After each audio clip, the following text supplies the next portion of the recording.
మీరు ఎప్పుడైనా గమనించారా? మనం ఒకదాన్ని నమ్మామంటే గనక ఇక నుంచి దానికోసం యుద్ధం చేస్తాం. అలా చేసే యుద్ధాలే మన సైకోసోమాటిక్ డిజార్డర్స్‌కి, స్ట్రెస్‌కి, యాంగ్జైటీకి, హార్ట్ అటాక్స్‌కి, ఆటో ఇమ్యూన్ డిజార్డర్స్‌కి కారణమవుతూ ఉంటాయి. అసలు మన నమ్మకం అనేది మన ఎనర్జీ మొత్తాన్ని ఎలా లీక్ చేస్తూ ఉందో చూద్దాం.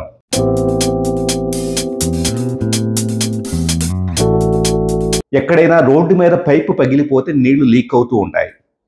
తెలిసిందే కదా? అలాగే మన నమ్మకాలు, మనం నిరంతరం కలిగి ఉండే నమ్మకాలు మన ఎనర్జీ మొత్తాన్ని లీక్ చేస్తూ ఉంటాయి. అందుకే మనిషి అలిసిపోతాడు, మనిషి నిస్సత్తుగా తయారవుతాడు, మనిషి అనారోగ్య సమస్యలకు గురవుతూ ఉంటాడు. ఎప్పుడైతే నమ్మకాలు మొత్తాన్ని కూడా జస్ట్ క్వశ్చన్ చేసుకొని స్వేచ్ఛగా కదలాడతామో అప్పుడు ఎనర్జీ సర్వైవ్ అవుతుంది, ఎనర్జీ అనేది ఆప్టిమైజ్ అవుతుంది. ఎలాగో చూద్దాం. అసలు యుద్ధం అంటే సినిమాల్లో చేసేది మాత్రమే కాదు. యుద్ధం అంటే కనుక నిరంతరం మన శరీరంలో కాన్ఫ్లిక్ట్, సంఘర్షణ జరుగుతూ ఉంటుంది కదా, ఆ సంఘర్షణ యుద్ధం. ఆ సంఘర్షణ ఎనర్జీని కాసేపు ఎనర్జీ మూమెంట్ ఎలా జరుగుతుంటే మరి కాసేపు వచ్చేటప్పటికి దానికి ఆపోజిట్గా జరుగుతుంది. అంటే కాసేపు మీరు ఒకదాన్ని నమ్ముతారు, సో నమ్మిన తర్వాత భిన్నమైన వాదన, భిన్నమైన అభిప్రాయం వస్తుంది, దాంతో ఫైట్ చేస్తారు. ఈ ఫైటింగ్ అనేది ఈ ద్వైధీభావం మీ ఇంటర్నల్గా మీరు నమ్మింది బయట నుంచి మీరు చదివేదో, వినేదో, చూసేదో ఈ ఆపోజిట్ వచ్చేది. ఈ రెండిటికి మధ్య ఏర్పడే సంఘర్షణే మీ శరీరంలో కణజాలం యొక్క సెల్ హెల్త్ని నాశనం చేస్తూ ఉంటుంది. అసలు నమ్మకం ఎందుకు ఏర్పడుతుంది? ప్రతి నమ్మకం వెనక ఒక కంఫర్ట్ ఉంటుంది, ఒక ఎమోషన్ ఉంటుంది. ఉదాహరణకి, మీరు ఇలా చేస్తే ఖచ్చితంగా ధనవంతులు అవుతారు, లేదా మీరు ఇలా చేస్తే గనక పూర్తిగా కుండలిని శక్తి యాక్టివేట్ చేసుకుంటారు అని చెప్పేసి అనేది, లేకపోతే మీరు ఇలా చేస్తే దేవుడు కరుణిస్తాడు అనో ఒక నమ్మకం అనేది మీకు చెప్పబడింది అనుకోండి. ఇక్కడ అవుట్పుట్ ఏంటంటే ఈ ప్రొసీజర్ చేస్తే, ఇలా చేస్తే చూడండి, స్టెప్ 1, స్టెప్ 2, స్టెప్ 3, స్టెప్ 4 ఈ 4 స్టెప్పులు దాటితే కనుక దేవుడు అనుగ్రహం పొందుతారు అని చెప్పేసి ఒక 4 స్టెప్పులు చెప్పబడ్డాయి అనుకోండి. ఈ 4 స్టెప్పుల తర్వాత వచ్చే రిజల్ట్ ఏంటి? నేను హ్యాపీగా ఉంటాను, లైఫ్ బాగుంటుంది అని చెప్పేసి అని. నేను హ్యాపీగా ఉంటాను, ఇక్కడ ఎమోషన్ ఏంటంటే కనుక నాకు వచ్చే ఫలితం అనేది ఇక్కడ ఎమోషన్. ప్రతి మనిషి కూడా నమ్మకం ఎప్పుడు ఏర్పరచుకుంటాడంటే ఆ నమ్మకం ద్వారా నాకు, నా సెల్ఫ్కి, నా అహానికి ఏదో మేలు జరుగుతుంది అనే ఒక రకమైన వ్యామోహం ఉన్నప్పుడు ఆ నమ్మకాన్ని ఏర్పరచుకుంటాడు. సో ఈ ప్రొసీజర్ చేస్తే నాకు ఏదో వచ్చేస్తుంది అనుకున్నప్పుడు అక్కడ ఎమోషన్ ఉంది. ఓకే, నేను కాస్త కష్టమైన ఈ ప్రొసీజర్ చేస్తాను, ఆటోమేటిక్గా నేను సక్సెస్ సాధిస్తాను, నేను దేవుడి అనుగ్రహం పొందుతాను, నేను కుండలిని శక్తి యాక్టివేట్ చేసుకుంటాను, లేకపోతే ఈ పని చేస్తే నేను లైఫ్లో కంఫర్టబుల్గా ఉంటాను, అందరూ అప్రిషియేట్ చేస్తారని చెప్పేసి ఒక నమ్మకం అనేది ఆశ పెట్టి, ఒక తైలం ఇస్తాను నువ్వు ఈ పని చెయ్యి అని చెప్పేసి పిల్లల్ని ఎలాగైతే ఆశ పెడతారో అలాగే ఒక నమ్మకాన్ని మన మైండ్లోకి ఇంజెక్ట్ చేసేటప్పుడు ఒక ఆశ పెడతారు. ఈ ఆశతో మనం ఏం చేస్తామంటే కనుక ఆటోమేటిక్గా నమ్మకాన్ని ఫాలో అవటం స్టార్ట్ చేస్తూ ఉంటాం.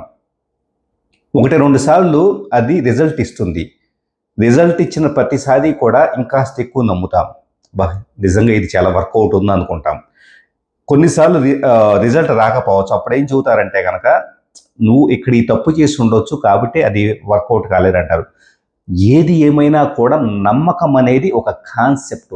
ఈ విషయం బాగా అర్థం చేసుకోండి. నమ్మకం అనేది ఏంటి? మీకు ఆశ చూపించి ఒక పద్ధతి అనే దాన్ని డిఫైన్ చేసి ఈ పద్ధతి ప్రకారం చేస్తే ఇది వస్తుంది అని చెప్పేసి చేయటం అనేది ఒక నమ్మకం.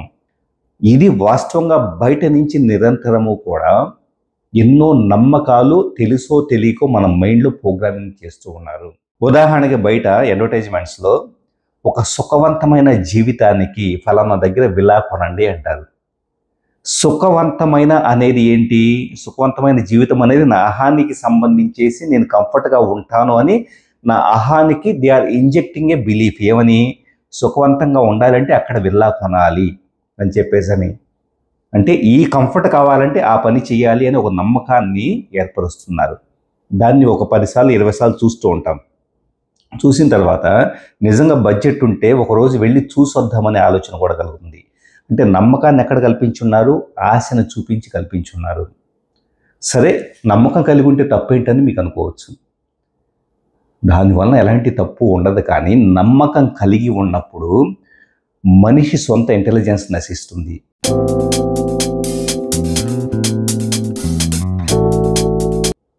బుద్ధి వినాశనం జరుగుతుంది. శ్రీకృష్ణ భగవానుడు బుద్ధి ఎలాగైతే భ్రమిస్తుంది అని చెప్పేసి భగవద్గీతలో చెప్పున్నాడో, ఎప్పుడైతే గనక ఒకదాన్ని గుడ్డిగా నమ్మటం మొదలుపెట్టామో ఆటోమేటిక్గా సొంత ఇంటెలిజెన్స్ అనేది నశిస్తుంది.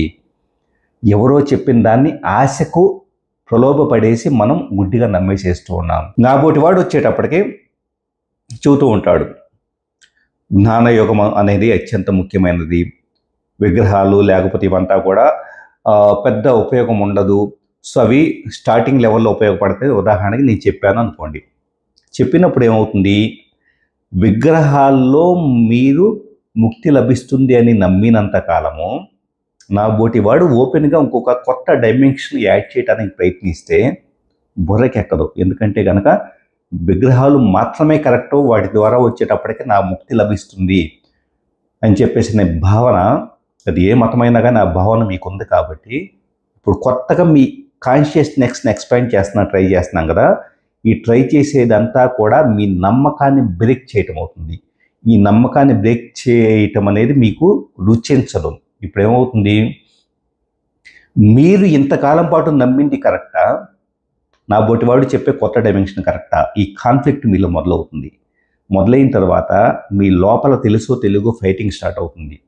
మనం ఏర్పరచుకునే ప్రతి నమ్మకము కూడా పాజిటివ్ నెగిటివ్ రెండు వ్యతిరేక శక్తుల్ని, పాజిటివ్ నెగిటివ్ అంటే కనుక మంచి చెడు కాదు, వాస్తవంగా చెప్పాలంటే మన శరీరంలో ప్లస్ వాల్యూ మైనస్ వాల్యూ ఈ రెండింటికి మధ్య సంఘర్షణ అనేది నిరంతరం జరుగుతూ, దాన్ని మనం వచ్చేటప్పటికి మాస్కులర్ ఎనర్జీ అని చెప్పేసి, ఫెమినైన్ ఎనర్జీ అని చెప్పేసి రెండు రకాల ఎనర్జీస్గా చెబుతూ ఉంటాం.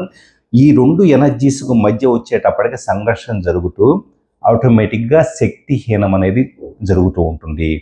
అందుకే నమ్మకం అనేది వీలైనంత వరకు త్యజించండి. ఎప్పుడైతే గనక మీరు నమ్మకాలను పక్కన పెట్టి ఓపెన్ మైండ్తో ప్రతిదాన్ని స్వీకరిస్తూ అర్థం చేసుకుంటూ ఈ మాట బాగా గుర్తుపెట్టుకోండి, మీరు గుడ్డిగా నమ్మొద్దు. జస్ట్ కళ్ళు మూసుకొని ఓపెన్ ఇంటెలిజెన్స్తో గ్రహించండి. ఈ గ్రహించిన తర్వాత దానికి అంటి పెట్టుకొని ఉండొద్దు. అది ఎంత లాజికల్గా, నేనైనా ఎంత లాజికల్గా చెప్పినా, నేను చేసే వీడియోస్ని గుడ్డిగా నమ్మమని నేను చెప్పను. 100% జస్ట్ రిసీవ్ దెమ్.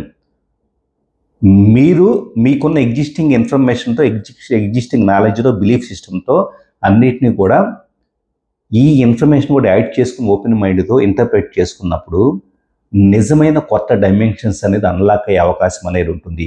లేదా నేను చేసేదే తప్పు కావచ్చు, నాకు తెలియకపోవచ్చు, but whatever it may be, simply use your own intelligence. ఈ సమాచారాన్ని బ్లాక్ చేయొద్దు. ఈయన నా నమ్మకాన్ని క్వశ్చన్ చేస్తున్నాడు అని చెప్పేసి బ్లాక్ చేస్తే ఏమవుతుందంటే కనుక మీరు నన్ను వ్యతిరేకిస్తున్నారు అనుకుంటారు, కానీ మీరు మీ యొక్క ఎక్స్పాన్షన్ వ్యతిరేకించినట్లు అవుతుంది. ఎప్పుడైనా కూడా ఎక్స్పాన్షన్ అనేది, విస్తరించడం అనేది యూనివర్స్ యొక్క సహజ లక్షణం.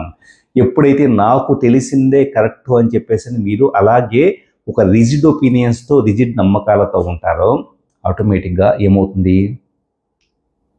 బుద్ధిహీనత జరుగుతుంది. ఎందుకంటే ఒక కాన్సెప్ట్, ఒక పద్ధతి, ఒక అమరిక, ఒక అండర్స్టాండింగ్, ఒక బుక్కు, ఒక గ్రంథము, ఒక మత గ్రంథం కావచ్చు, ఒక బుక్కు కావచ్చు, ఒక గురువు కావచ్చు. చాలామంది చెబుతూ ఉంటారు, మాకు ఆ గురువు అలా చెప్పారు, అదే కరెక్ట్ అంటూ ఉంటారు.